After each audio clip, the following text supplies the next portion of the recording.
Yes we are live now. मेरी voice आ रही है? कमेंट करके बताइए।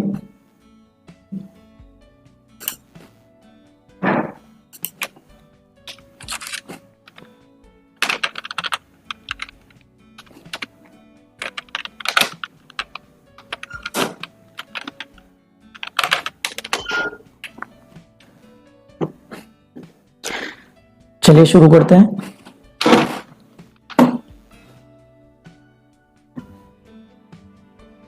मेरी वॉइस आ रही है आपके पास?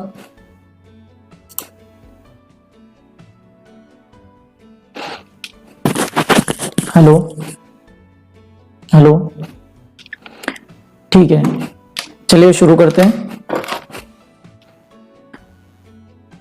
कल हमने देखा था पहले चैप्टर की थ्योरी, यानी साझेदारी का अर्थ और परिभाषा।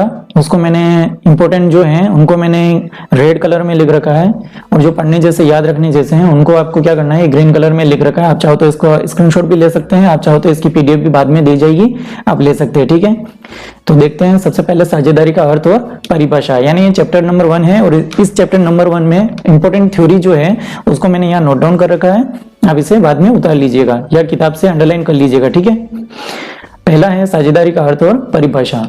क्या दे रखा है? साझेदारी का अर्थ और परिभाषा, यानी meaning and definition of partnership. दिख रहा है आपको? Meaning and definition of partnership, comment करके बताइए।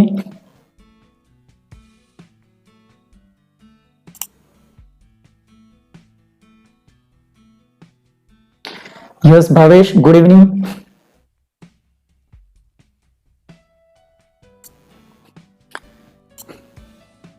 हर्षित चौबीसा आ गए हैं, संदीप चौहान भी आ गए हैं।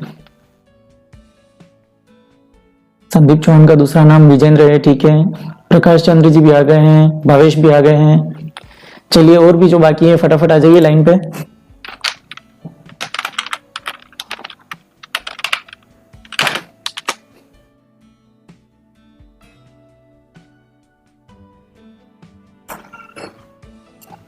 चलिए शुरू करते हैं। तो हम देख रहे थे साझेदारी का अर्थ और परिभाषा, यानी meaning and definition of partnership. क्या है पार्टनरशिप की परिभाषा? उससे पहले ये कुछ जानने वाली चीज है कि साझेदारी से संबंधित प्रावधान भारतीय साझेदारी अधिनियम 1932 में दिए गए हैं। भारतीय साझेदारी अधिनियम 1 अक्टूबर 1932 को लागू हुआ, जो जम्मू कश्मीर को छोड़कर संपूर्ण भारत पर लागू होता है। लेकिन अब जम्मू कश्मीर को भी भारत में ऐड कर दिया, इसका मतलब संपूर्ण भारत पे ये प्रावधान लागू होगा। ठीक है, फिर उसके बाद बता रखा है इंपॉर्टेंट जो डेफिनेशन है इस पार्टनरशिप की, कि भारतीय साझेदारी अधिनियम 1932 की धारा 4 के अनुसार साझेदारी उन व्यक्तियों के मध्य पारस्परिक संबंध से है जो किसी ऐसे व्यवसाय के लाभों को बांटने के लिए सहमत हुए हैं जिनका संचालन उन सभी के द्वारा या उन सभी की ओर से किसी एक के द्वारा किया जाता है। ठीक है, ये डेफिनेशन है, इसको आप बिल्कुल याद कर लीजिएगा। अगर 1 नंबर या 2 नंबर के क्वेश्चन में अगर आ गया कि साझेदारी का अर्थ या परिभाषा बताइए, तो आपको ये लिखनी है। ठीक है, फिर उसके बाद एक और चीज बता रखी है इसमें कि साझेदारी में जो व्यक्ति शामिल होते हैं उनको अपन व्यक्तिगत रूप से क्या बोलते हैं? साझेदार कहलाते हैं, और सामूहिक रूप से उनको क्या कहते हैं? फर्म कहते हैं। ठीक है, और जिस नाम से साझेदारी का व्यवसाय किया जाता है उसे क्या कहते हैं? फर्म का नाम। ठीक है, यहां तक समझ में आ गया? इसको आप अंडरलाइन कर देना। ये फर्स्ट चैप्टर के अंदर जो इंपॉर्टेंट थ्योरी है वो मैं आपको नोट कराने जा रहा हूं। ठीक है, फिर उसके बाद अपन कल सेकंड चैप्टर की थ्योरी देखेंगे। नेक्स्ट है साझेदारी की आवश्यकता, यानी नीड ऑफ पार्टनरशिप। साझेदारी की आवश्यकता क्यों पड़ी?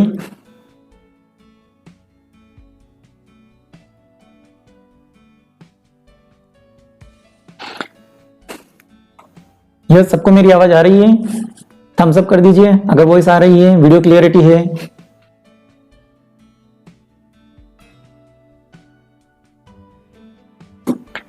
चलिए देखते हैं साझेदारी की आवश्यकता क्यों पड़ी, यानी नीड ऑफ पार्टनरशिप। सीमित पूंजी, सीमित प्रबंध, क्षमता व चातुर्य, मालिक की अनुपस्थिति में क्षति, अनिश्चित अस्तित्व आदि एकाकी व्यापार की कमियों को दूर करने के लिए साझेदारी का उद्भव हुआ। ठीक है, तो यहाँ कहने का मतलब क्या था कि साझेदारी की आवश्यकता क्यों पड़ी? क्योंकि सीमित पूंजी थी व्यवसाय के अंदर, सीमित प्रबंध थे एकल व्यवसाय के अंदर, क्षमता व चातुर्य, और मालिक अगर मान लो अब्सेंट होता था, कभी मालिक के कोई काम आ जाता था तो वो अपने नौकर के भरोसे, ठीक है, भरोसे उनके दुकान छोड़ के जाता या व्यवसाय छोड़ के जाता, फिर क्या होता कि उसके चक्कर में व्यवसाय को बहुत बड़ा लॉस होने की संभावना थी, है ना।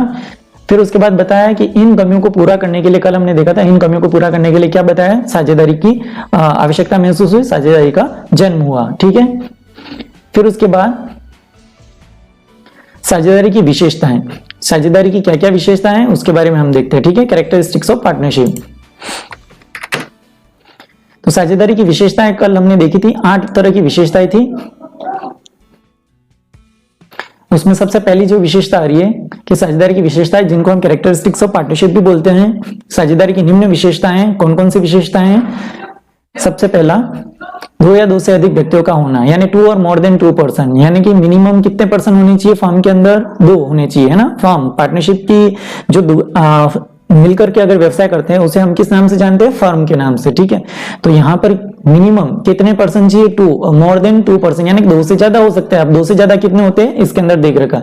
भारतीय अनुबंध अधिनियम 1872 के अनुसार एक अवयस्क, पागल व कानून द्वारा अयोग्य व्यक्ति को फर्म में साझेदार के रूप में शामिल नहीं कर सकते। भारतीय अनुबंध यानी इंडियन कॉन्ट्रैक्ट एक्ट के अकॉर्डिंग क्या करते हैं? एक अवयस्क यानी माइनर, पागल यानी मेंटल और कानून द्वारा अयोग्य घोषित, यानी कि जिसको अपन क्या बोल सकते हैं? दिवालिया, इंसॉल्वेंसी घोषित कर सकते हैं, व्यक्ति फर्म में साझेदार के रूप में शामिल नहीं कर सकते हैं, ठीक है।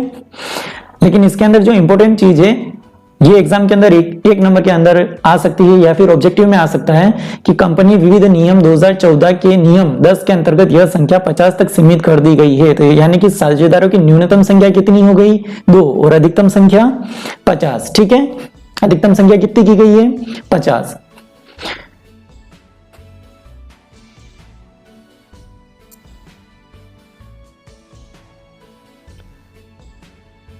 नम्रता मिश्रा भी आ गए हैं, चलिए वेलकम आपका सबका।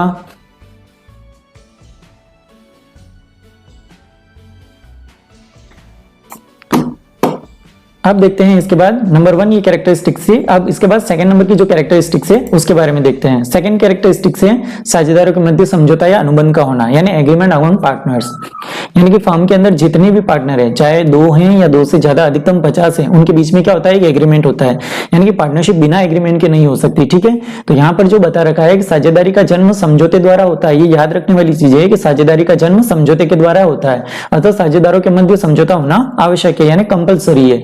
समझौता लिखित अथवा मौखिक हो सकता है। देखो, कॉन्ट्रैक्ट होना चाहिए, वो ओरल हो या रिटर्न हो सकता है ना, लेकिन वो कंपलसरी होना ही चाहिए। लेकिन इसके लिए क्या बताया, अगर भविष्य में किसी भी डिस्प्यूट से आपको बचना है, यानी कि भविष्य में कोई भी विवाद है, तो उससे बचने के लिए आपको क्या चाहिए? लिखित समझौता मान्य रहता है ना, तो इसलिए लिखित समझौता उचित रहता है, ये आपको ध्यान में रखने हैं। अब यहाँ पर जो कॉन्ट्रैक्ट के अंदर चीज आती है अनुबंध से, आप क्या समझते हैं? तो भारतीय अनुबंध अधिनियम की धारा 5 के अनुसार क्या बता रखा है? साझेदारी का जन्म अनुबंध से होता है, किसी स्थिति के कारण नहीं। तो बिना ठहराव के साझेदारी का जन्म नहीं हो सकता है। ये कॉन्ट्रैक्ट क्या हो सकता है? रिटर्न भी हो सकता है, ओरल भी हो सकता है, यानी मौखिक और लिखित दोनों रूप से है, ठीक है। लेकिन अगर भविष्य में किसी भी वाद विवाद से बचना है, अगर कोर्ट में जाते हैं तो कोर्ट किसके अकॉर्डिंग फैसला देगी? रिटर्न डॉक्यूमेंट यानी रिटर्न कॉन्ट्रैक्ट के हिसाब से। अगर आपके पास ओरली सब कुछ बात है और बाद में पलट जाते हैं, तो फिर कोर्ट उसके बारे में क्या बताएगा कि rules of applicable in absence of partnership deed के, यानी कि जो रूल्स होंगे, यानी कि अनुबंध अनुपस्थित है उसके एवज में जो रूल्स एप्लीकेबल होंगे वो मान्य रहेंगे, ठीक है। तो यहाँ ध्यान रखना है कि ओरल और रिटर्न दोनों वैलिड है, लेकिन आपको जो लिखित समझौता है वो ज्यादा मान्य रहेगा, ठीक है। फिर उसके बाद नेक्स्ट 3rd नंबर का पॉइंट है लाभों का विभाजन, यानी sharing of profit. Sharing of profit पे पढ़ने से पहले देख लीजिए, आवाज आ रही है आपको? मेरी वॉइस आ रही है?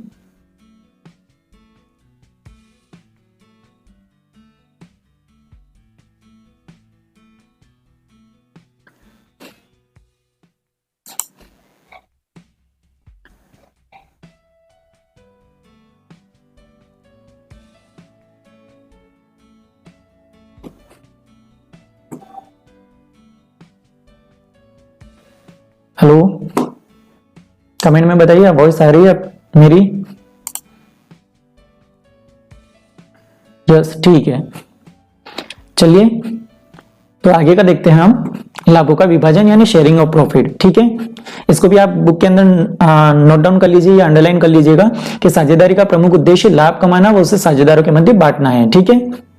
क्या है साझेदारी का प्रमुख उद्देश्य? ये इंपॉर्टेंट है, जो रेड कलर में अंडरलाइन, जो रेड कलर में मैंने बोल्ड कर रखे हैं, इनको आपको मोस्ट इंपोर्टेंट मतलब याद कर ही लेना है, एग्जाम के अंदर ऐसा कैसा आपको लिखना है, ठीक है।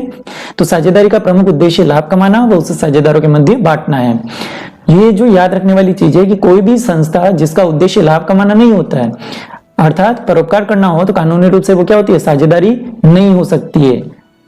अवयस्क साझेदार का केवल फर्म के लाभों में हिस्सा होता है, हानियों में नहीं। बस ये याद रखने जैसी चीज है। विपरीत अनुबंध के अभाव में हानियों को भी लाभों के अनुपात में बांटा जाता है। अगर आपके कॉन्ट्रैक्ट में लॉस के बारे में कुछ नहीं बता रखा है, तो जिस रेशो में आप प्रॉफिट डिस्ट्रीब्यूट करेंगे, यानी कि प्रॉफिट बांटते हैं, उसी रेशो में आपको क्या करना है, लॉस भी डिस्ट्रीब्यूट करना है। ठीक है, आ गया समझ में?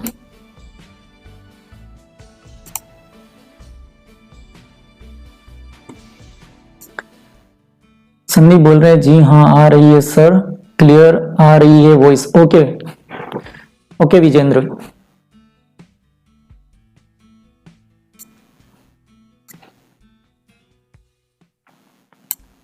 चलिए अब आगे देखते हैं। लाभों का विभाजन देखने के बाद व्यवसाय का होना, यानी कैरिंग ऑन अ बिजनेस। साझेदारी के गठन का उद्देश्य किसी वैध व्यवसाय को चलाना होना चाहिए, यानी कि वैध व्यवसाय, अवैध व्यवसाय नहीं होना चाहिए। क्या उद्देश्य होना चाहिए उसका, वैध व्यवसाय चलाने का उसका उद्देश्य होना चाहिए, इस हिसाब से उसका गठन होना चाहिए। व्यवसाय शब्द में प्रत्येक व्यापार, धंधा और पेशा, यानी ट्रेड, वोकेशन एंड प्रोफेशन शामिल है। ट्रेड का मतलब होता है व्यापार करना, व्यापार का मतलब किसी चीज को खरीदना और बेचना। वोकेशन का मतलब होता है जिसमें कोई चीज खरीदी नहीं जाती है, जैसे मजदूर होते हैं, है ना, तो इस तरह के लोग एग्रीकल्चर में, किसान आ जाते हैं अपने, फार्मर। ठीक है, तो ये सारे वोकेशन में ले लेते हैं, इनका धंधा है। फिर उसके बाद प्रोफेशन में आ जाते हैं, जैसे डॉक्टर, इंजीनियर, टीचर, ये सब क्या करते हैं, प्रोफेशन में काउंट करते हैं। ठीक है, तो इस तरह से व्यवसाय का होना जरूरी है। और व्यवसाय में जरूरी नहीं है कि व्यापारी हो, इसमें धंधा और पेशा भी इंक्लूड है, यानी ट्रेड, वोकेशन और प्रोफेशन तीनों ऐड होते हैं। ठीक है, नेक्स्ट है हमारा पॉइंट, व्यवसाय का संचालन सभी के द्वारा या उन सभी की ओर से किसी एक के द्वारा किया जा सकता है, यानी business carrying on by all और any of them acting for all. यानी कि क्या बताया है कि व्यवसाय के अंदर कोई एक व्यक्ति सबके लिए प्रतिनिधि के रूप में काम कर सकता है, सभी व्यक्ति उस व्यक्ति के लिए भी काम कर सकते हैं। यानी कि यहाँ पर क्या बता रखा है कि कानूनी रूप से व्यवसाय के संचालन में सभी साझेदार भाग ले सकते हैं, परंतु व्यवसाय का संचालन उन सभी की सहमति से कोई भी साझेदार कर सकता है, क्योंकि प्रत्येक साझेदार फर्म का एजेंट भी होता है और स्वामी भी। ठीक है, अगर मान लो आपको म्यूचुअल एजेंसी के बारे में कहा जाए, तो म्यूचुअल एजेंसी भी पॉइंट यही है। ठीक है, नेक्स्ट है अधिनियम यानी एक्ट। एक्ट के बारे में क्या बताया है कि साझेदारी व्यवसाय भारतीय साझेदारी अधिनियम 1932 द्वारा संचालित होता है। फिर उसके बाद है असीमित दायित्व। क्या बता रखे, असीमित दायित्व।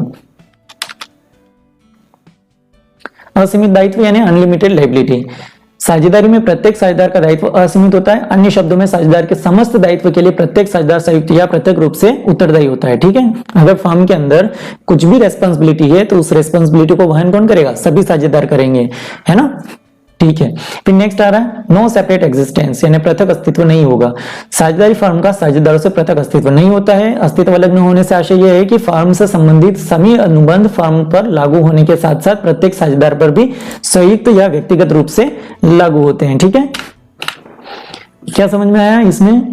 अगर फर्म के ऊपर क्या है, अगर मान लो कोई भी साझेदार है, तो उस साझेदार के दायित्व व्यक्तिगत रूप से भी लागू होते हैं और संयुक्त रूप से भी लागू होते हैं। ठीक है, पृथक अस्तित्व नहीं होता है। हमने कल भी चर्चा की थी इसके ऊपर।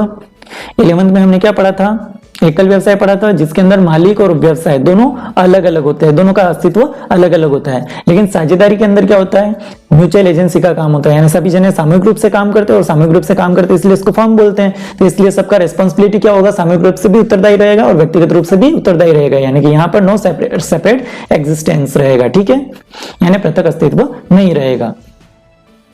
नेक्स्ट आता है साझेदारी के प्रकार। साझेदारी के प्रकार बताइए, दिख रहा है आपको?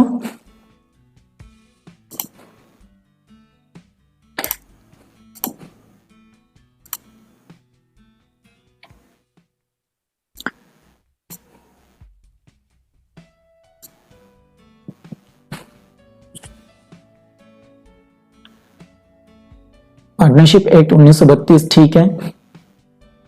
देवेंद्र सैनी, हाँ सर, ठीक है। देवेंद्र, संदीप यानी विजेंद्र, सर थ्योरी फास्ट करवाओ, क्वेश्चन बड़े बड़े हैं। बिल्कुल विजेंद्र, ये थ्योरी बहुत 7-8 दिन के अंदर लगभग कंप्लीट कर चुके होंगे, है ना। 7-8 दिन का थ्योरी पोर्शन है। फिर उसके बाद प्रैक्टिकल सारे क्वेश्चन। एक्चुअल में अगर आपको मान लो प्रैक्टिकल क्वेश्चन जो करने हैं उनमें अगर कोई दिक्कत आ रही है तो मैंने उन क्वेश्चन पे वीडियो बना रखे हैं जो थ्योरेटिकल क्वेश्चन है, मतलब सॉरी अंदर बुक के अंदर जो सॉल्व एग्जांपल हैं वो सारे मैंने कर रखे हैं, तो आप वहां से देख के देख सकते हैं। फिर एडिशनल जो क्वेश्चन होते हैं, प्रॉब्लमेटिक जो क्वेश्चन है, उनका सॉल्यूशन हम करना यहाँ देखेंगे, ठीक है।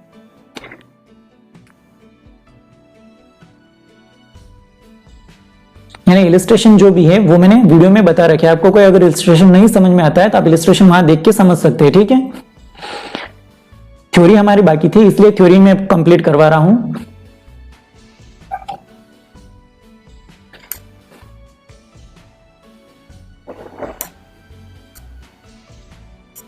ठीक है,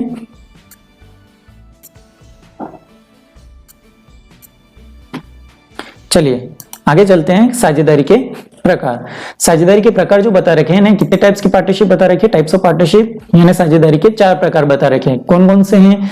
दायित्व के अनुसार साझेदारी, समय के अनुसार साझेदारी, उद्देश्य के अनुसार साझेदारी और वैधता के अनुसार साझेदारी, ठीक है। जिसमें हर एक साझेदारी को 2-2 भागों में बांट रखा है। तो इस तरह से टाइप हो गए कितने टोटल? 4 थे और 4 को भी सब टाइप में बांट रखा है, यानी कि इस तरह से 8 भाग हो गए। तो 8 तरह की साझेदारी है जिसके बारे में हम अभी देख लेते हैं। सबसे पहला दायित्व के अनुसार साझेदारी।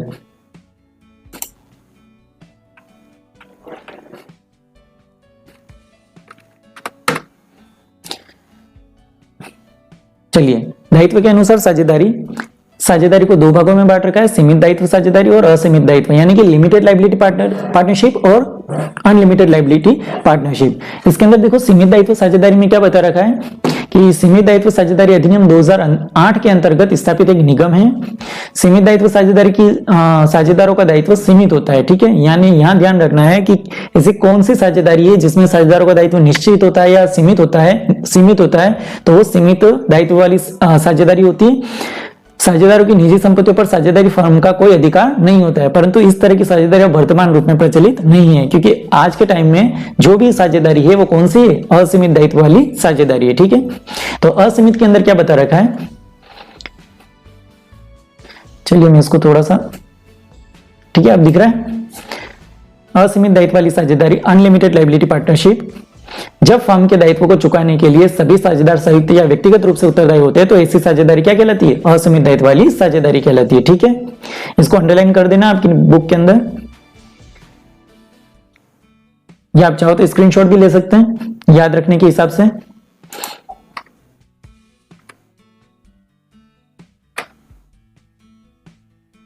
अब आता है समयानुसार साझेदारी, यानी साझेदारी का दूसरा प्रकार, पार्टनरशिप अकॉर्डिंग टू टाइम,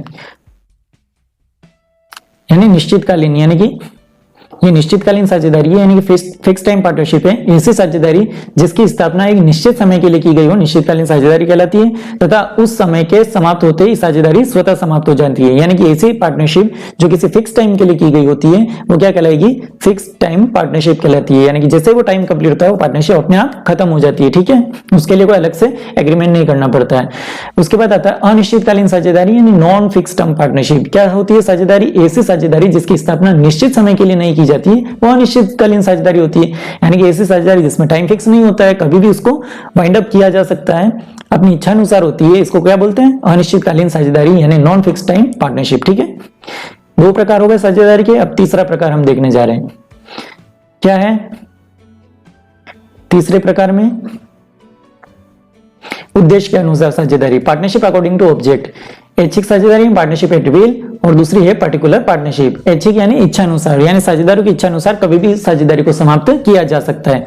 इसके अंदर क्या बता रखा है? इंपॉर्टेंट चीज जो है, यदि सभी साझेदार निश्चित अवधि की साझेदारी को अवधि समाप्त होने के बाद भी अगर जारी रखना चाहते हैं तो वो साझेदारी क्या कहलाती है? ऐच्छिक साझेदारी बन जाती है। और कभी कभी उस टाइम पीरियड से पहले भी चाहे तो इच्छा अनुसार वाइंड अप कर सकते हैं, बिजनेस को बंद कर सकते हैं, वो क्या कहलाती है? ऐच्छिक साझेदारी।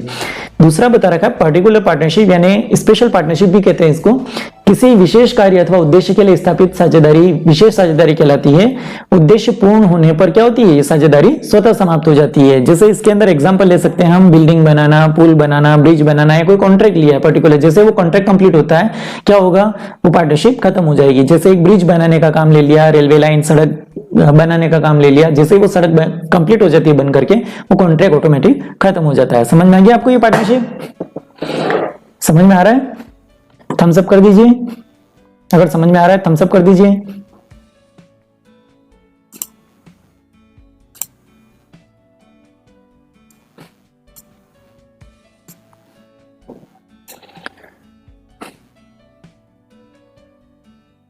देवेंद्र साहनी वेलकम। सर थोड़ा फास्ट करवाओ, क्वेश्चन बड़े थोड़े हैं, ठीक है।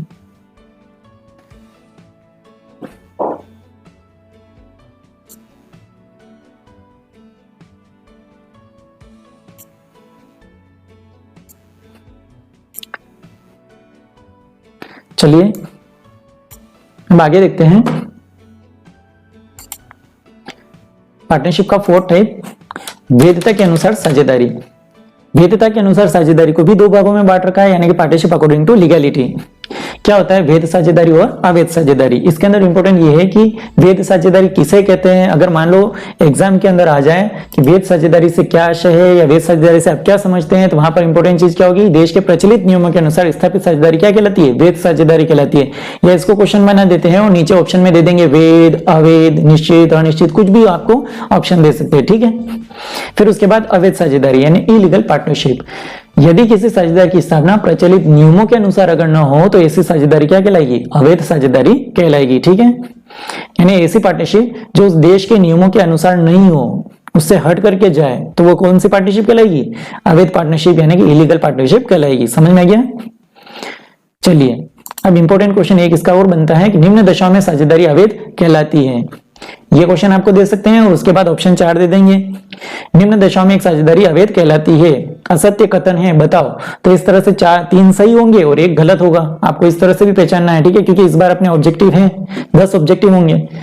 तो देखो इसके अंदर क्या बता रखा है, जब साझेदारी की स्थापना का उद्देश्य गैर कानूनी हो, क्या होना चाहिए, साझेदारी का उद्देश्य क्या हो जाता है, गैर कानूनी हो जाए, तो वो क्या कहलाएगी, अवैध साझेदारी कहलाएगी।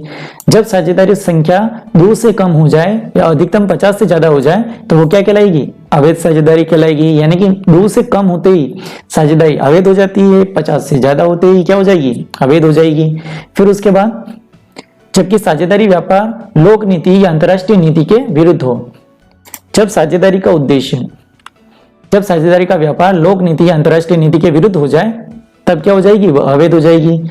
जब किसी साझेदारी में शत्रु राष्ट्र का नागरिक अगर सदस्य बना दिया जाता है, अपना जो सदस्य है, पार्टनर है, वो अगर शत्रु राष्ट्र का नागरिक है, तो हमारी पार्टनरशिप क्या कहलाएगी, ऑटोमेटिक अवैध कहलाएगी, ठीक है। जैसे मित्र राष्ट्र और शत्रु राष्ट्र जानते हैं, कौन है हमारा शत्रु राष्ट्र, कोई है क्या, किसी राष्ट्र को शत्रु घोषित कर रखा है क्या,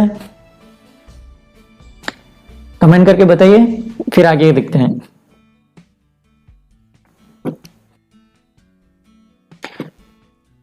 आ रहा है समझ में सबको, किसी को कोई तकलीफ?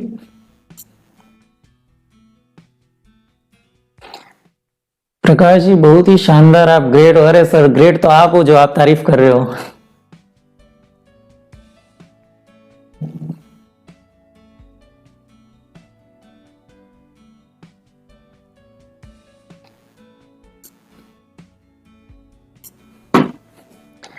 चलिए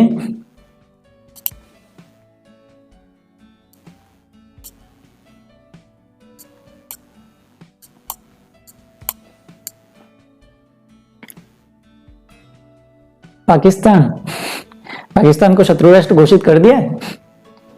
चलिए आगे देखते हैं।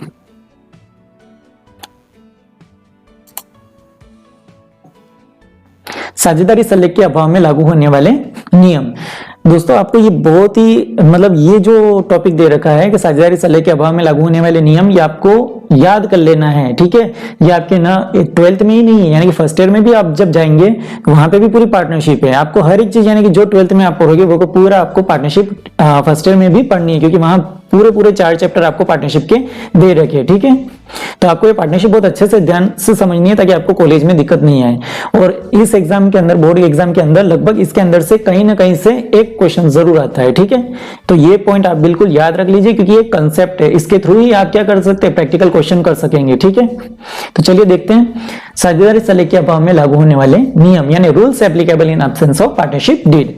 सबसे पहला है कि लाभ विभाजन अनुपात साझेदारों के मध्य लाभ विभाजन समान अनुपात में होगा, यानी कि लाभ विभाजन अनुपात क्या रहेगा, साझेदारों के मध्य लाभ विभाजन समान अनुपात में होगा।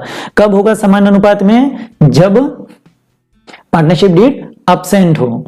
पार्टनरशिप डीड अब्सेंट होगी तब क्या करेंगे, लाभ हानि को समान अनुपात में बांटेंगे। लेकिन एक कंडीशन और होगी जिसके अंदर भी क्या करेंगे, साझेदारों को बराबर में लाभ अनुपात बांटेंगे। कौन सी कंडीशन होगी बताइए कमेंट करके। जब साझेदारी डीड नहीं है यानी कि पार्टनरशिप डीड नहीं है तब अपन क्या करेंगे, साझेदारों को लाभ हानि बराबर में बांटेंगे। लेकिन एक और कंडीशन है जिसमें साझेदारों को बराबर में लाभ हानि बांट सकते हैं। कौन सी कंडीशन है बताइए जल्दी से कमेंट करके।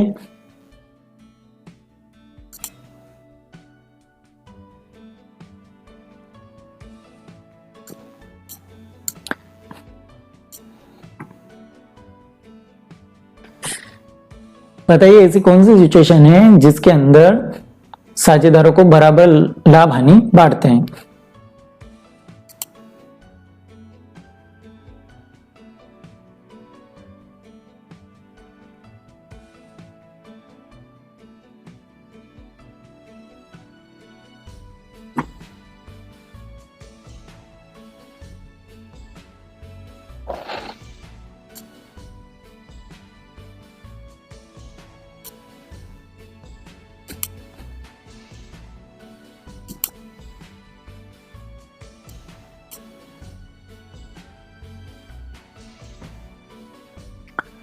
चलिए आपके कमेंट आते तब तक ये टॉपिक कंप्लीट करते हैं।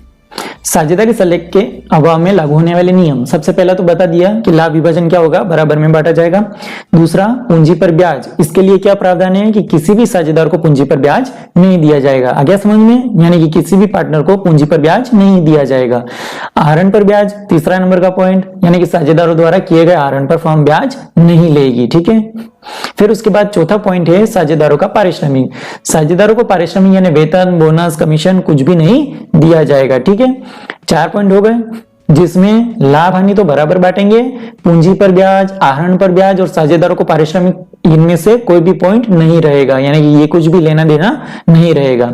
फिर नेक्स्ट साझेदारों के ऋणों पर ब्याज 6% वार्षिक। ध्यान रखना कि पार्टनर के लोन पर ब्याज कितने प्रतिशत दिया जाएगा, एग्जाम में ये आ सकता है। तो आपको क्या बताना है, ऋणों पर ब्याज 6% वार्षिक की दर से दिया जाएगा। आ गया समझ में, ठीक है। प्रत्येक साझेदार को व्यापार संचालन व प्रबंध में हिस्सा लेने का अधिकार होगा, ठीक है। प्रत्येक साझेदार को व्यापार के संचालन में क्या होगा, हिस्सा लेने का अधिकार होगा। और प्रत्येक साझेदार फर्म की लेखा पुस्तकों को देखने, निरीक्षण करने और उनकी प्रतिलिपि लेने का भी उसको अधिकार रहेगा, यानी उसको राइट है, ठीक है। कोई भी पार्टनर मना नहीं कर सकता उसको, अगर वो साझेदार फर्म का है, ठीक है।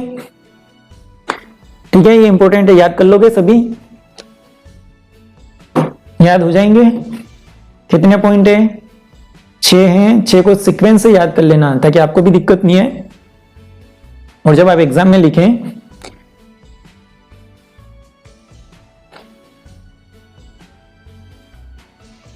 तो आपको याद करने में भी कोई प्रॉब्लम नहीं आए और आप एग्जाम में भी अच्छे से लिख सके, ठीक है। चलिए अगला टॉपिक देखते हैं, साझेदारों के पूंजी खाते हैं। दिख रहा है आपको, अब दिख रहा है, साझेदारों के पूंजी खाते यानी कैपिटल अकाउंट ऑफ पार्टनर्स। साझेदारों के पूंजी खाते बनाने के 2 मेथड है। कौन कौन से, एक स्थिर पूंजी खाता, दूसरा परिवर्तनशील पूंजी खाता यानी fix capital method and fluctuating capital method. आपको पता ही है, यानी कि एक मेथड है जिसके अंदर 2 खाते बनते हैं और एक मेथड है जिसके अंदर सिर्फ एक ही खाता बनता है। जिसके अंदर 2 अकाउंट बनते हैं यानी कि पार्टनर्स कैपिटल और पार्टनर्स करंट, उस मेथड का नाम क्या है, स्थिर खाता विधि, स्थिर पूंजी खाता विधि यानी कि फिक्स्ड कैपिटल मेथड, और जिसके अंदर सिर्फ एक ही खाता बनता है यानी कि पार्टनर्स करंट कैपिटल अकाउंट ही बनता है, उसको बोलते हैं फ्लक्चुएट कैपिटल मेथड। ठीक है, यहाँ पर ये थोड़ी प्रिंट मिस्टेक है, ये यहाँ पर आपको क्या करना है, कैपिटल लिखना है। क्या लिखना है, कैपिटल, पार्टनर्स कैपिटल है यानी पूंजी खाता ही होगा। ठीक है, बुक में भी थोड़ा गलत लिख रखा है, ये चालू खाता नहीं है, ये क्या होगा, पूंजी खाता होगा। तो इस तरह से दो मेथड है, एक मेथड में दो खाते बनेंगे और एक मेथड में एक बनेगा। ठीक है, चलिए आगे देखते हैं क्या है। एक इंपॉर्टेंट नोट जो आपको याद रखना है कि स्थिर पूंजी खाता विधि में साझेदारों के पूंजी खातों के शेष सदैव क्रेडिट होते हैं। मतलब ध्यान रखना कि अगर फिक्स कैपिटल मेथड यूज करोगे, और फिक्स मेथड में कितने होते हैं, दो अकाउंट होते हैं, दो में एक कैपिटल होगा और दूसरा कौन सा होगा, करंट अकाउंट होगा। तो जो कैपिटल अकाउंट होगा उसका बैलेंस हमेशा फिक्स रहेगा जब तक आप या तो कैपिटल निकालो नहीं या एडिशनल कैपिटल इंट्रोड्यूस नहीं करते हो, यानी कि कैपिटल लगाते हैं या फिर कैपिटल निकालते हैं तभी बैलेंस चेंज होगा।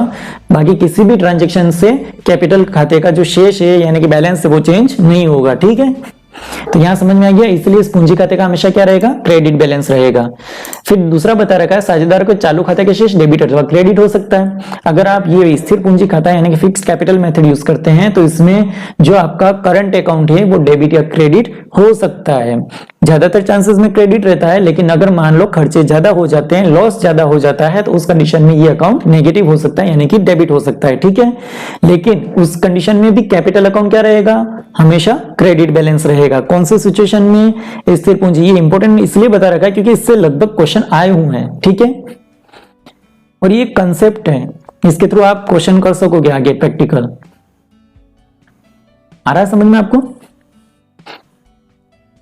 दूसरा बता रखा परिवर्तनशील पूंजी खाता विधि, इसमें साझेदार के पूंजी खाते का शेष प्रतिवर्ष बदलता रहता है। क्यों बदलता है हर साल, बताइए। फ्लक्चुएट कैपिटल मेथड के अंदर कैपिटल का बैलेंस हर साल प्रतिवर्ष क्यों बदलता रहता है? Any answer?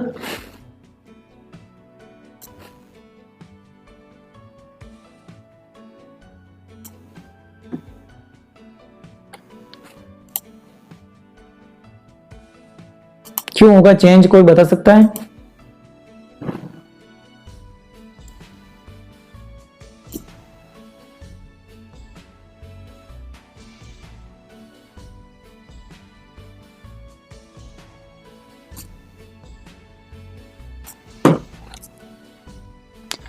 चलिए मैं ही बता देता हूं कि इसमें प्रति वर्ष क्यों बदलता है, क्योंकि ये जो खाते बनाते हैं पार्टनर्स कैपिटल अकाउंट या करंट अकाउंट, ये हर साल एंड में बनाते, साल के एंड में बनाते, एक बार ही बनाते, इसलिए इनका बैलेंस उसी समय चेंज होगा, है ना। ये पार्टनर्स का कैपिटल अकाउंट करंट अकाउंट क्या होता है, साल के अंदर बीच ड्यूरेशन में नहीं बनता, ये क्या बनता है, एंड ऑफ ईयर में बनता है। ठीक है, तो जब साल के अंत में बनाएंगे तो इसलिए प्रति वर्ष बदलेगा। ठीक है, तो पहला बैलेंस पिछला बैलेंस लेंगे, फिर इस साल क्या चेंजेस हुए वो चेंजेस करेंगे, और चेंजेस होने के बाद नया बैलेंस लिखेंगे जिसको अगले साल के लिए फॉरवर्ड करेंगे। ठीक है, तो ये था स्थिर पूंजी खाता विधि और परिवर्तनशील पूंजी खाता विधि। तो इस तरह से कल हमने ये देख चुके थे। अब अगला टॉपिक देखते हैं नेक्स्ट।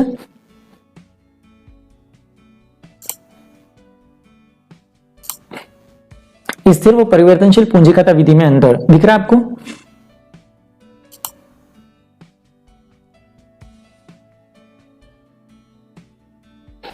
चलिए इसकी साइज कम कर देते हैं। अब दिख रहा है आपको? कमेंट करके बता दीजिए आपको दिख रहा है, पढ़ने में आ रहा है?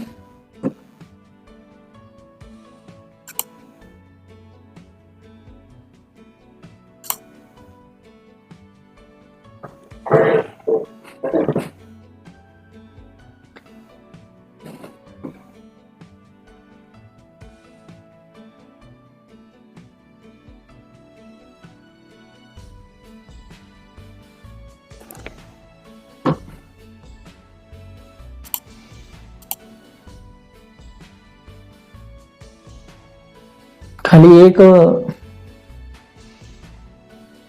रविंद्र ही एक्टिव है, बाकी के मैसेज नहीं आ रहे, क्या बात है? अरे सबको सुनाई दे रहा है?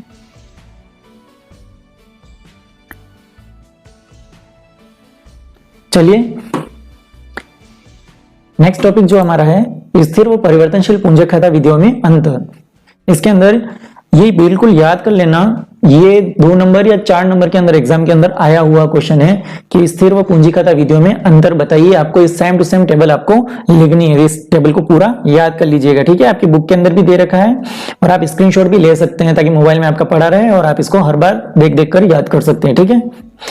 तो देखो इसमें स्थिर व पूंजी खाता विधि में क्या अंतर बता रखे हैं, 4 अंतर ही है।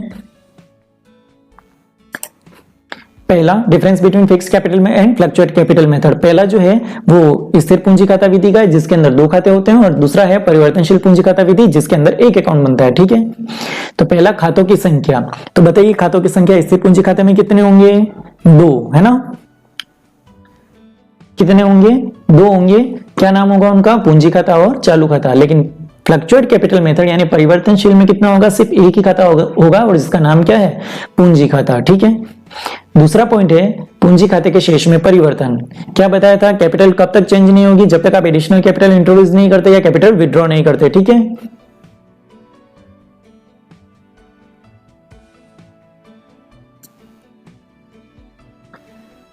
थोड़ा जूम और कर दीजिए सर, ठीक है। रविंद्र ने कहा है थोड़ा जूम करना है, मैं जूम कर देता हूं।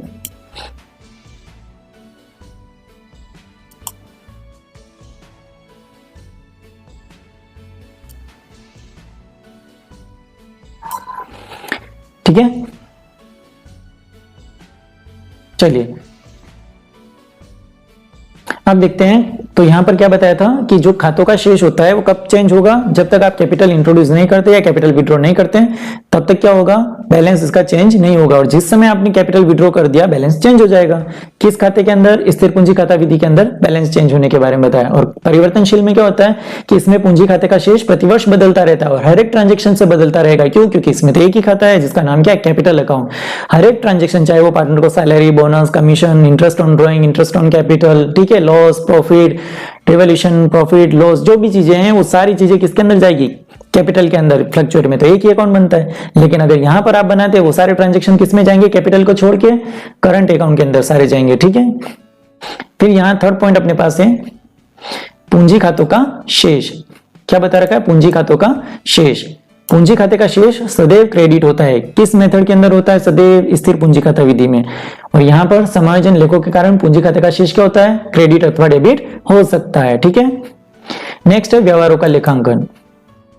नहीं दिख रहा हो, इसको थोड़ा ऊपर कर लेता हूं। चलो, व्यवहारों का लेखांकन यानी कि जो भी ट्रांजेक्शन है उन ट्रांजेक्शन को कैसे करेंगे। इसमें केवल पूंजी का लेखा किया जाता है। फर्म व साझेदारों के मध्य होने वाले पूंजी के अतिरिक्त अन्य व्यवहारों को चालू खाते में लिखा होता है। यानी कि यहां पर क्या होगा, जो भी ट्रांजेक्शन है आपके, इसमें सिर्फ कैपिटल की एंट्री कैपिटल के अंदर होगी, बाकी के सारे ट्रांजेक्शन करंट अकाउंट के अंदर होंगे, ठीक है, यानी चालू खाते में होंगे। लेकिन यहां पर क्या बता रखा है, इसमें फर्म व साझेदारों के मध्य होने वाले पूंजी सहित सभी व्यवहारों का लेखा किसमें होता है, सिर्फ एक ही अकाउंट है जिसके अंदर ही आपको कैपिटल की एंट्री करनी है और इसी के अंदर आपको क्या करना है, सारे चालू खातों की एंट्री, मतलब सारे करंट ट्रांजेक्शन भी इसके अंदर लिखने हैं, ठीक है। आ रहा है समझ में। चलिए नेक्स्ट पॉइंट है distribution of profit among the partners.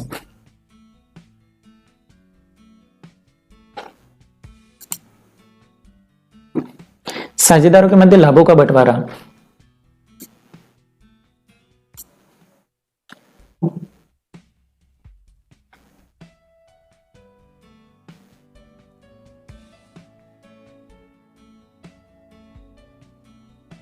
Zoom out करना था, ठीक है, ठीक है विजेंद्र, हम पढ़ चुके हैं, हो देख लिया है हमने, है ना, कर दिया है जितना हो सकता था, मैंने जूम आउट कर लिया है।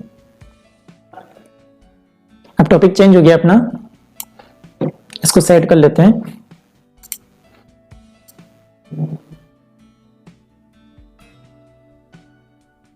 चलिए अब दिख रहा है सबको।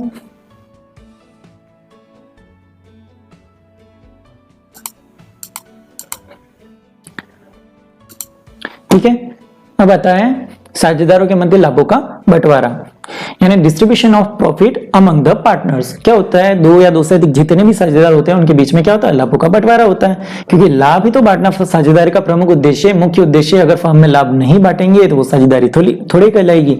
ठीक है, जिन संस्थाओं में लाभ बांटना उद्देश्य नहीं होता है वो गैर लाभकारी संस्थाएं कहलाती है, यानी नॉन प्रॉफिट ऑर्गेनाइजेशन कहलाता है, जो हमारे सिलेबस में है ना एक चैप्टर एनजीओ के बारे में, ठीक है।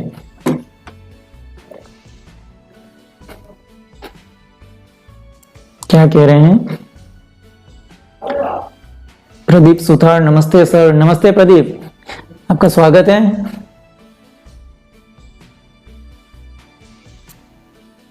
चलिए जुड़ जाइए आप भी।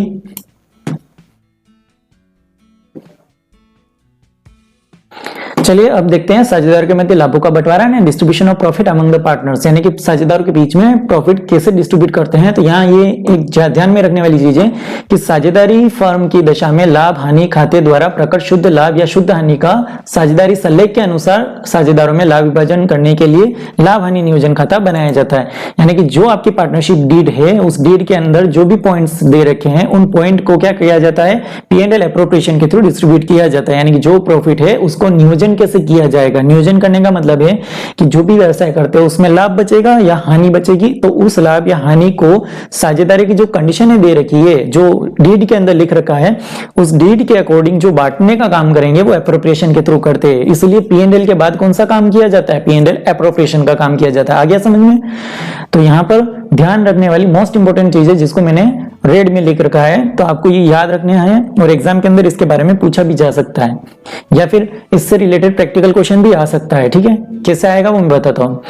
पहला, यदि प्रश्न में किसी मद को चार्ज करने के पश्चात यानी आफ्टर चार्जिंग लाभ दिए गए हैं तो उस मद का लेखा लाभ हानि नियोजन खाते में नहीं करेंगे, लेकिन साझेदार के पूंजी खाते या चालू खाते में उस मद का लेखा किया जाएगा। आ रहा है समझ में क्या कहना चाह रहा है? ये कह रहा है कि अगर मान लो जो प्रॉफिट आपको दे रखा है वो किसी एंट्री को चार्ज करने के बाद दे रखा है। मान लो मेरे पास प्रॉफिट था 100 रुपए। कितना रुपए? 100 रुपए। अब 100 रुपए के प्रॉफिट में से मैंने 10 रुपए की सैलरी दे चुका हूं, ठीक है, डिडक्ट हो गई। अब ये 100 रुपए का प्रॉफिट 100 रुपए थोड़ी रहेगा, अब कितना रहेगा, 90 रुपए हो जाएगा, 90 रुपीज हो गया। अब 90 रुपए जो होगा, अगर ये दे रखा है एग्जाम के अंदर कि आफ्टर चार्जिंग सैलरी या आफ्टर चार्जिंग सच एक्सपेंसेस, जो भी खर्चा है यानी कि डिडक्ट करने के बाद 90 रुपए बचे हैं, तो आपको P&L एप्रोप्रिएशन में कितने लिखने हैं, 100 रुपए या 90 रुपए? बताइए कमेंट करके बताइए। अगर इस सिचुएशन का अगर क्वेश्चन आता है, 100 रुपए एक्चुअल प्रॉफिट था, उसके अंदर 10 रुपए हमने चार्ज कर लिए, 90 रुपए बचा। अगर एग्जाम में इस तरह का क्वेश्चन पूछे कि किसी मद को चार्ज करने के बाद यानी कि किसी जो है आपका ट्रांजैक्शन उसको चार्ज करने के बाद चार्ज कर लिया, तो उसके बाद जो प्रॉफिट बचेगा उस प्रॉफिट को P&L में एप्रोप्रिएशन में कितने अमाउंट से दिखाएंगे, 90 रुपए से या 100 रुपए से? बताइए।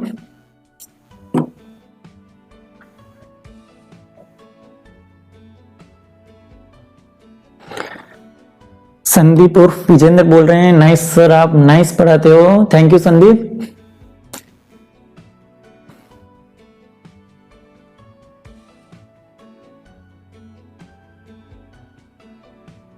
चलिए आंसर कीजिए। तो P&L एप्रोप्रिएशन में कितना दिखाएंगे, और क्या इस एंट्री को जो 10 रुपए का ट्रांजैक्शन है इसको भी P&L एप्रोप्रिएशन में दिखाएंगे? चलिए जब तक आपके कमेंट आते हैं मैं अपना आंसर दे देता हूं। क्या होगा कि अगर मान लो कोई एंट्री है जिसको चार्ज करने के बाद अगर प्रॉफिट दे रखे हैं तो वो कम वाला प्रॉफिट ही P&L एप्रोप्रिएशन में दिखाएंगे। अगर 100 रुपए का एक्चुअल मान लो प्रॉफिट हुआ P&L में, है ना, फिर P&L एप्रोप्रिएशन में क्या हुआ, 10 रुपए की कोई एंट्री चार्ज कर ली है, जिसके बाद 90 रुपए आपका प्रॉफिट है। ये 90 रुपए आपको कहां दिखाने हैं, P&L एप्रोप्रिएशन में। आंसर आया है, किसका आंसर आया देख लेते हैं।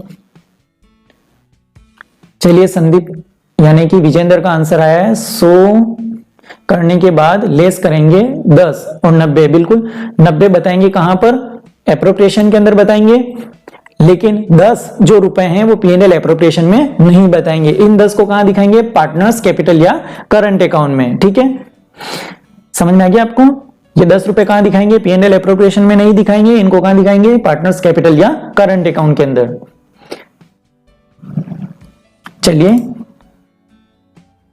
उसके बाद 2, 3 और 4, इसके अंदर तीसरा नंबर का पॉइंट भी इंपॉर्टेंट है, पहले दूसरा देख लेते हैं।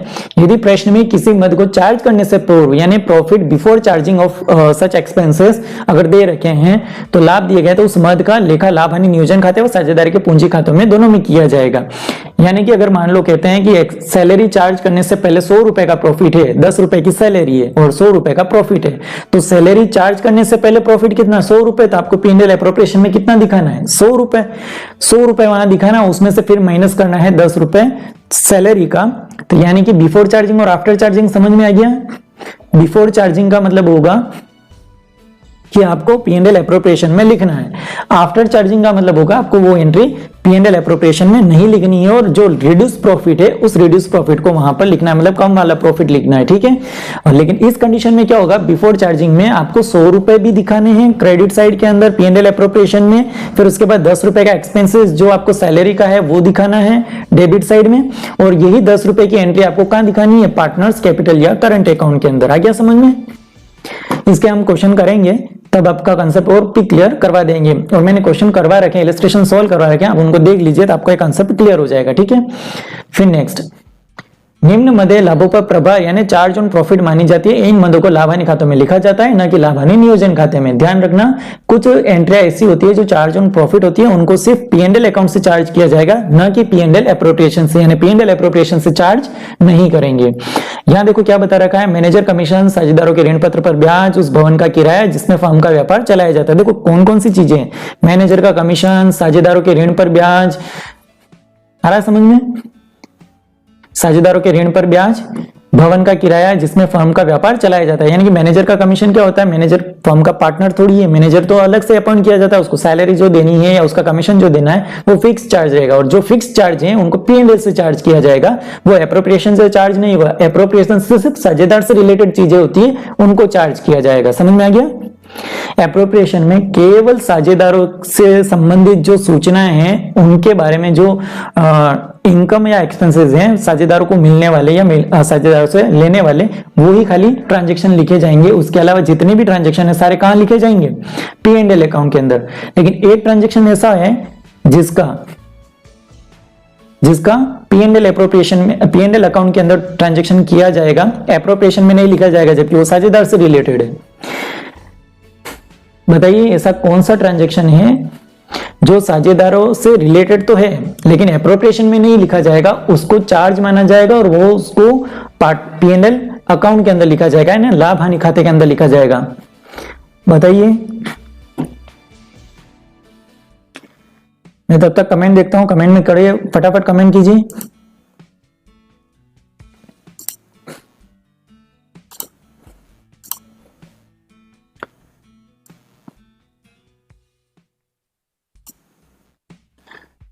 प्रशांत Chaudhary 90, Namrata Mishra sir I hope 90, I hope Namrata बिल्कुल 100% 90 रहेगा।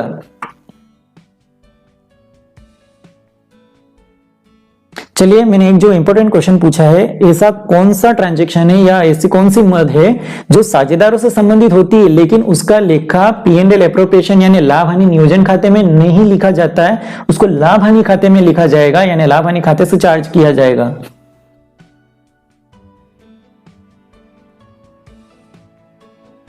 बताइए, मैं आंसर देख रहा हूं।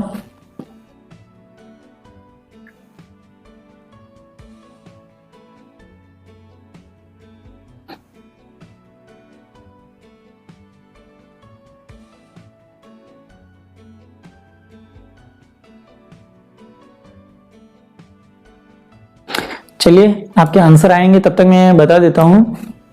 जो साझेदारों से संबंधित है ऐसी चीज है, साझेदारों के ऋणों पर मिलने वाला ब्याज यानी इंटरेस्ट ऑन पार्टनर्स लोन। तो जो साझेदारों को ब्याज दिया जाएगा वो ब्याज P&L अकाउंट से चार्ज किया जाएगा, ठीक है। कहां से चार्ज किया जाएगा, P&L अकाउंट से चार्ज किया जाएगा, उसकी एंट्री P&L अकाउंट से होती है, P&L एप्रोप्रिएशन से नहीं करेंगे। लेकिन कुछ सिचुएशन होगी जिसमें स्पेशली बोल रखा है कि इसको P&L एप्रोप्रिएशन से चार्ज किया जाए, तभी उस सिचुएशन में करेंगे, बाकी नहीं करेंगे, ठीक है। तो साझेदारों पर मिलने वाला ब्याज जो होगा, इंटरेस्ट चार्ज ऑन प्रॉफिट, वो कहां से, इंटरेस्ट चार्ज ऑन लोन, यानी कि साझेदार ने जो ब्याज पे पैसा दे रखा है उस पैसे पर मिलने वाला ब्याज P&L अकाउंट से चार्ज किया जाएगा, एप्रोप्रिएशन से नहीं। लेकिन इसको पार्टनर्स कैपिटल के अंदर जरूर लिखेंगे, पार्टनर्स कैपिटल या करंट अकाउंट के अंदर जरूर लिखा जाएगा, ठीक है। तो यहां समझ में आ गया चार्ज वाली चीजें कौन कौन सी है। ऐसी चीजें जो साझेदारों से संबंधित नहीं है वो सारी चीजें कहां लिखेंगे, P&L अकाउंट से चार्ज करेंगे, और जो साझेदारों से संबंधित है उनको कहां लिखेंगे, P&L एप्रोप्रिएशन यानी लाभ हानि नियोजन खाते में। लेकिन सिर्फ एक एंट्री को छोड़कर, वो है साझेदारों के ऋणों पर ब्याज, ठीक है। नेक्स्ट है, यदि लेखे स्थिर पूंजी खाता विधि से बनाए जाते हैं तो पूंजी के अतिरिक्त अन्य सभी मदों का लेखा भी साझेदारों के चालू खाते के माध्यम से होगा। देखो, अगर आप कौन सा मेथड यूज कर रहे हैं, स्थिर पूंजी खाता विधि से बनाए जाते हैं। स्थिर पूंजी खाते में कितने होंगे, 2 खाते होंगे, तो पूंजी के अतिरिक्त जितने भी ट्रांजेक्शन होंगे वो सारे किसमें होंगे, करंट अकाउंट में किए जाएंगे। बिल्कुल आपको पता ही है क्या करेंगे, जब आप अगर फिक्स कैपिटल मेथड यूज करते हैं जिसके अंदर 2 अकाउंट बनते हैं, और 2 अकाउंट में क्या क्या नाम है उसका, स्थिर पूंजी खाता विधि में 2 खाते हैं, पूंजी खाता और चालू खाता, ठीक है। तो पूंजी खाते में सिर्फ पूंजी के ट्रांजेक्शन आएंगे, बाकी जितने भी ट्रांजेक्शन हैं वो सारे आपके चालू खाते में लिखे जाएंगे, ठीक है। और फ्लक्चुएट कैपिटल के अंदर सिर्फ एक ही खाता होता है जिसका नाम है साझेदारों का पूंजी खाता है, यानी पार्टनर्स कैपिटल अकाउंट, जिसके अंदर ही सारे ट्रांजेक्शन लिखे जाएंगे। चलिए नेक्स्ट टॉपिक देखते हैं, जनरल प्रविष्टियां। समझ में आ रहा है दोस्तों, समझ में आ रहा है तो थम्स अप कर दीजिए, यस लिख दीजिए, ओके लिख दीजिए, ताकि मुझे भी पता चले, थोड़ा मोटिवेट हूं। आपको अगर समझ में आ रहा है तो यस कर दीजिए, नहीं समझ में आ रहा है तो नो कर दीजिए।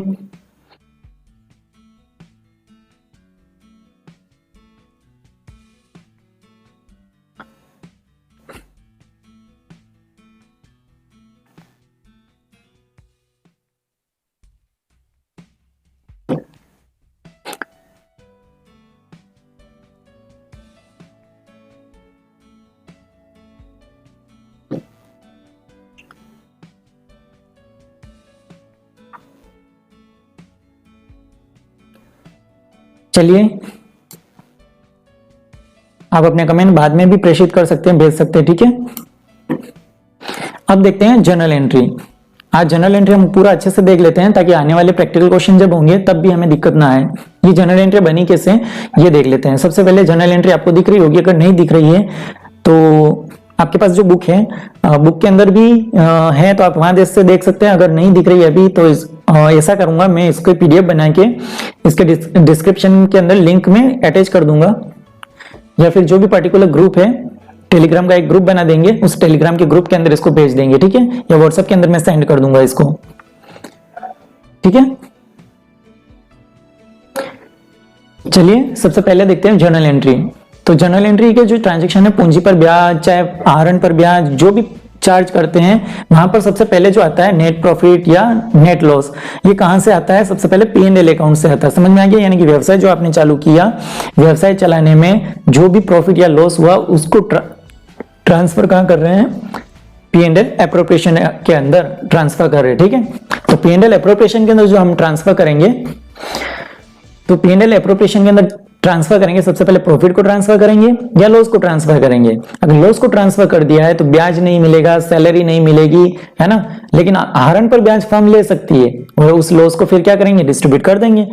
तो इसका मतलब बाकी सारी चीजें रह जाती है। अगर प्रॉफिट होता है तो हम सैलरी, बोनस, कमीशन जो भी बचता है उसके हिसाब से दे सकते हैं, ठीक है। तो यहाँ देखते हैं, हम ये मानते हैं एज्यूम कि हमारे फर्म के अंदर प्रॉफिट हुआ, प्रॉफिट को डिस्ट्रीब्यूट करेंगे, ठीक है।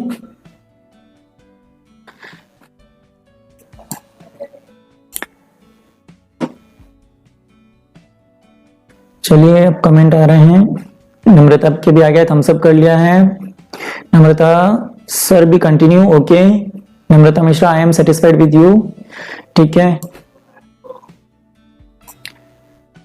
चलिए आगे देखते हैं। जनरल एंट्री में पूंजी पर ब्याज के लिए, यानी इंटरेस्ट ऑन कैपिटल के लिए क्या होता है, interest on capital.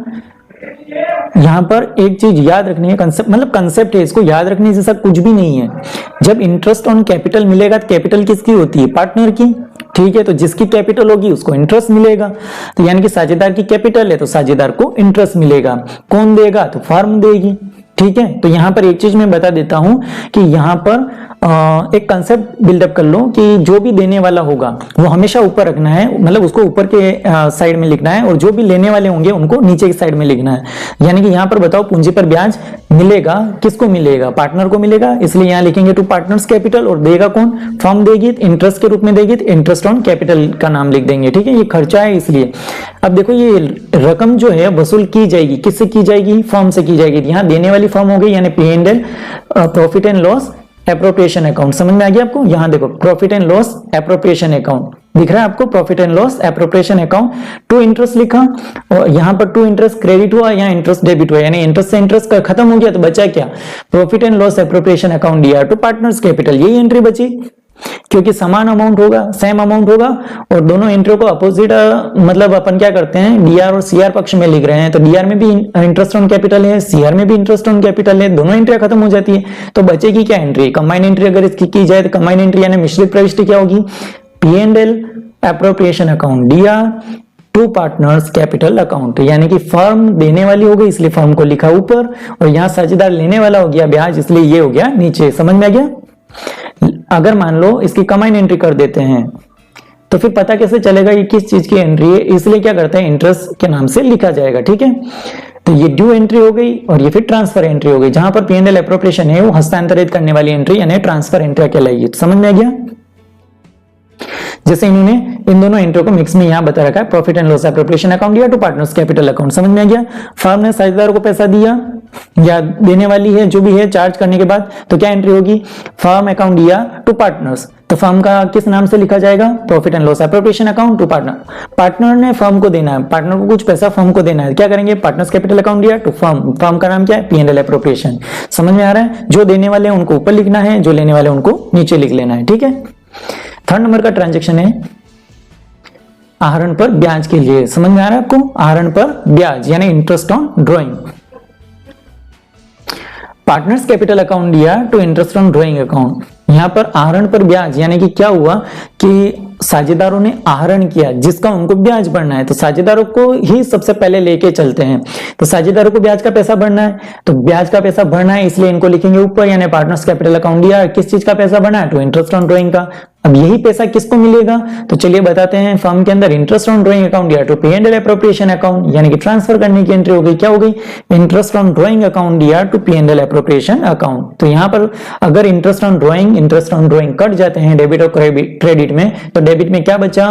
Partners capital, और to P&L appropriation account credit में। तो इसकी कंबाइंड एंट्री अगर बना सकते हैं तो क्या बनेगी? पार्टनर्स कैपिटल अकाउंट दिया टू प्रॉफिट एंड लॉस। समझ में आ गया? यहां पर साझेदार पैसा देंगे फर्म को, आहरण का जो चार्ज है, तो किस नाम से देंगे? P&L पार्टनर्स कैपिटल अकाउंट दिया टू P&L एप्रोप्रिएशन अकाउंट। समझ में आ गया? चलिए हम सब कर दीजिए, समझ में आ गया हो तो फिर चलते हैं चौथी एंट्री पे।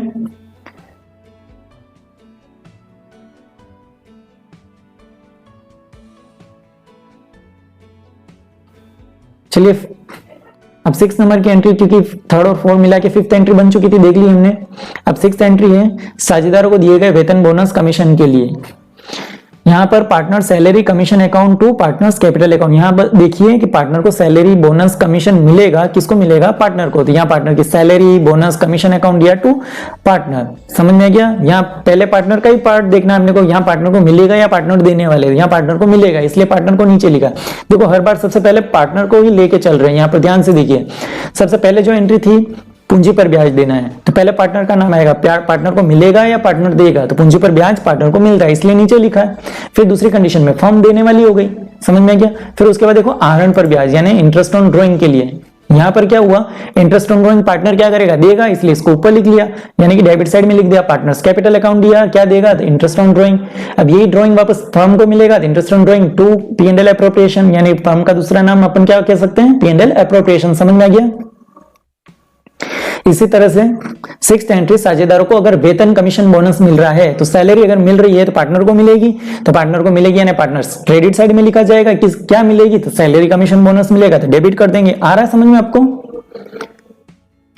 थम्स अप कर दीजिए अगर आपको समझ में आ रहा है, तो थम्स अप कर दीजिए। ठीक है, तो यहाँ क्या लिखेंगे? पार्टनर सैलरी कमीशन अकाउंट दिया to partners capital account. Next है अगर यही सैलरी बोनस कमीशन अब देगा कौन, फर्म देगी, तो इसलिए P&L एप्रोप्रिएशन अकाउंट दिया to partner salary, partner commission, partner bonus जो भी है लिख सकते हैं। समझ में आ गया। तो यहाँ पर साझेदारों को अगर वेतन बोनस कमीशन देने की हस्तांतरित करने वाली एंट्री अगर आपको पूछे तो इसका हस्तांतरित करने का मतलब होता है P&L एप्रोप्रिएशन की एंट्री, और सैलरी बोनस कमीशन तो P&L एप्रोप्रिएशन देगा, इसलिए P&L एप्रोप्रिएशन को लिखेंगे ऊपर। तो यहाँ लिखा देखो ऊपर, और क्या देना है, सैलरी बोनस कमीशन यहाँ, ठीक है। इस तरह से हस्तांतरित एंट्री होगी। ये भी आपको पूछ सकते हैं कंसेप्ट क्लियर करने के लिए, या फिर फिलिंग द ब्लैंक्स के अंदर भी आपका ये क्वेश्चन बन सकता है, ठीक है, ध्यान रखना। फिर 8th एंट्री है अपने पास संचय खाते में हस्तांतरण के लिए। क्या होता है, फर्म के पास कभी कभी प्रॉफिट में से साझेदारों को पैसा कुछ देने के बाद भी पैसा बच जाता है, रिजर्व बहुत ज्यादा पैसा बच जाता है। तो उस कंडीशन में क्या होता है कि फर्म क्या करती है, उन पैसों को इकट्ठा करके रखती है फ्यूचर में कभी किसी काम के लिए। अगर मान लो वो काम नहीं पड़ा तो पैसा क्या करेंगे, साझेदार वापस अपने उसी अनुपात में बांट लेंगे, ठीक है। तो यहां पर क्या होता है, रिजर्व बनाने की एंट्री जो होगी वो सीधा P&L से चार्ज की जाएगी, पार्टनर के अकाउंट से नहीं चार्ज की जाएगी। ध्यान रखना, क्या करेंगे, सीधा P&L से ही चार्ज कर लेंगे रिजर्व बनाने की एंट्री। तो ये ध्यान रखना, इसको मोस्ट ऑफ इंपोर्टेंट कर लेना। ये एंट्री आपके पूछ सकते हैं कि संचय खाते में हस्तांतरण की जनरल प्रविष्टि बनाई है, ठीक है। तो यहाँ पर जनरल एंट्री क्या बनेगी, profit and loss appropriation account दिया टू रिजर्व या रिजर्व फंड, दोनों में से आप कोई भी एक लिख सकते हैं, ठीक है। और being transfer of profit to reserve, समझ में आ गया, प्रॉफिट को ट्रांसफर कहाँ किया है, रिजर्व में ट्रांसफर किया है, ठीक है। किन्होंने किया है, साझेदारों ने किया, लेकिन यहाँ पर साझेदार का नाम नहीं आएगा, यहाँ पर P&L एप्रोप्रिएशन का नाम आएगा। P&L एप्रोप्रिएशन वो चार्ज किया है, P&L एप्रोप्रिएशन चार्ज करके रिजर्व में ट्रांसफर कर दिया। देखो यहाँ पर रिजर्व को पैसा मिला था, इसलिए देखो रिजर्व यहाँ क्रेडिट में लिखा। किसने दिया पैसा, तो प्रॉफिट एंड लॉस एप्रोप्रिएशन ने दिया, समझ में आ गया, इसलिए इसको ऊपर लिखा है। फिर नेक्स्ट आता है शुद्ध लाभ बांटने के लिए। अब देखो लास्ट में बचता है या तो प्रॉफिट या लॉस। मेरे को बताओ, अगर प्रॉफिट बच गया, लास्ट में शुद्ध प्रॉफिट बच गया, सारे एडजस्टमेंट करने के बाद अगर प्रॉफिट बच गया, तो कौन प्रॉफिट किसको देगा, ये बताओ। फर्म देगी, किसको देगी, पार्टनर को देगी। तो फर्म देगी, इसका मतलब फर्म को क्या करना है, डेबिट करना है, देने वाला ऊपर रहेगा। तो यहाँ देखो ये profit and loss appropriation account दिया टू पार्टनर्स कैपिटल अकाउंट। समझ में आ गया आपको ये कंसेप्ट क्या है, कि यहाँ पर फर्म के पास प्रॉफिट बच गया है जिसको डिस्ट्रीब्यूट कर देना पार्टनर्स के अंदर, ठीक है। तो पार्टनर्स में जब आप डिस्ट्रीब्यूट कर देंगे तो यहाँ पर profit and loss appropriation account DR हो जाएगा और टू पार्टनर्स कैपिटल या करंट अकाउंट हो जाएगा, ठीक है। फिर शुद्ध हानि बांटने के लिए, अगर लॉस होता है उस कंडीशन में क्या होगा, अब बताइए। लॉस की कंडीशन में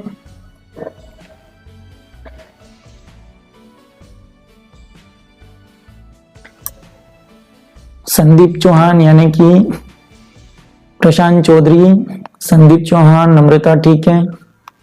चलिए आ रहा है, इसका मतलब सबको समझ में आ रहा है। किसी को कोई तकलीफ दिक्कत हो तो बता दो।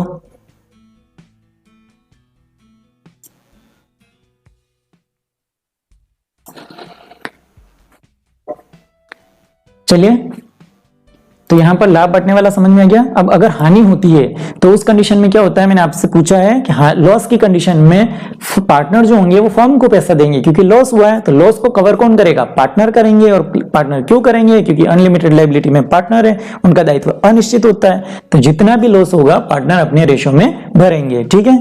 तो यहां पर क्या हो जाएगा, पार्टनर पैसे देने वाले हो गए, इसलिए पार्टनर को क्या करेंगे, डेबिट कर देंगे। और किसको पैसे देंगे, एप्रोप्रिएशन को देंगे, यानी कि फर्म को देंगे, इसलिए एप्रोप्रिएशन को क्या किया, क्रेडिट किया। तो आ गया समझ में। आई होप आपको ये 10 एंट्रियां समझ में आ गई होगी।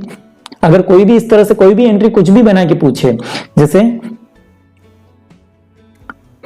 यहां पर ड्यू एंट्री, ट्रांसफर एंट्री, समझ में आ गया। ड्यू एंट्री फर्स्ट एंट्री होगी जिसके अंदर पार्टनर्स के नाम आते हैं, ट्रांसफर एंट्री के अंदर फर्म का नाम आता है। लेकिन रिजर्व की एंट्री एक ऐसी एंट्री है जिसके अंदर पार्टनर्स का नाम नहीं आता, सीधा एप्रोप्रिएशन से पैसा चार्ज कर लिया जाता है। एक तरह से इसको ट्रांसफर एंट्री मान सकते हैं, ठीक है। और यहाँ पर वैसे लिख भी रखा है हस्तांतरण एंट्री, जहां पर एप्रोप्रिएशन का नाम है वो सारी हस्तांतरण एंट्रियां यानी ट्रांसफर एंट्री है, समझ में आ गया, ठीक है। फिर उसके बाद एक इंपॉर्टेंट लाइन है जो आपको याद कर लेना है, यानी कि ध्यान में रखना है, यदि साझेदारों के पूंजी खाते स्थिर विधि से रखे गए। स्थिर विधि का मतलब क्या हुआ, फिक्स्ड मेथड में रखे गए। और बताइए फिक्स्ड मेथड में कितने अकाउंट होते हैं, बताओ फिक्स्ड मेथड में कितने अकाउंट होते हैं।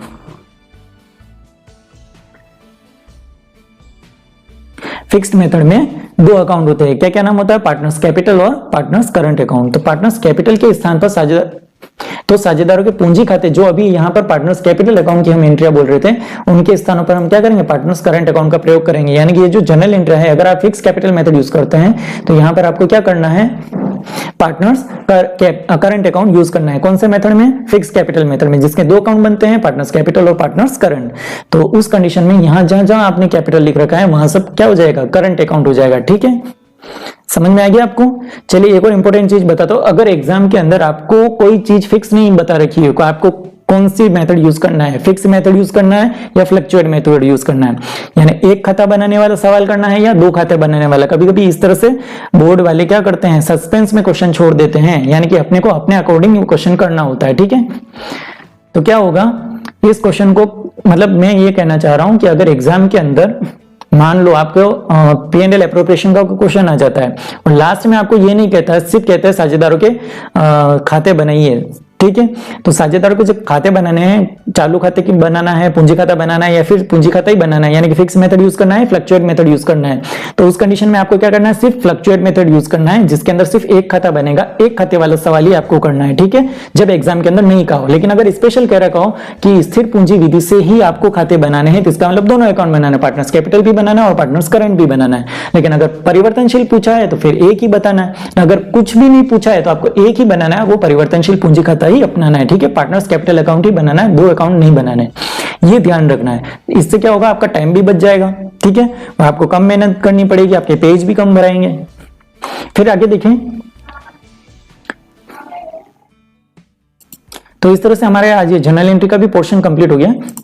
अब इसका बचा हुआ थ्योरी चैप्टर 1 का जो रिमेनिंग थ्योरी पार्ट है वो अब हम कल देखेंगे। ठीक है, और अगर मान लो लाइव सेशन के दौरान अगर आपको कोई वीडियो देखने में दिक्कत आ रही है तो इसके बाद में अपलोड कर दूंगा वापस यही सेशन रिकॉर्डेड लाइव सेशन के नाम से। ठीक है, आपके कोई भी कमेंट है तो कल वापस थर्ड सेशन में आप मेरे को पूछ लीजिएगा। ठीक है, थैंक यू।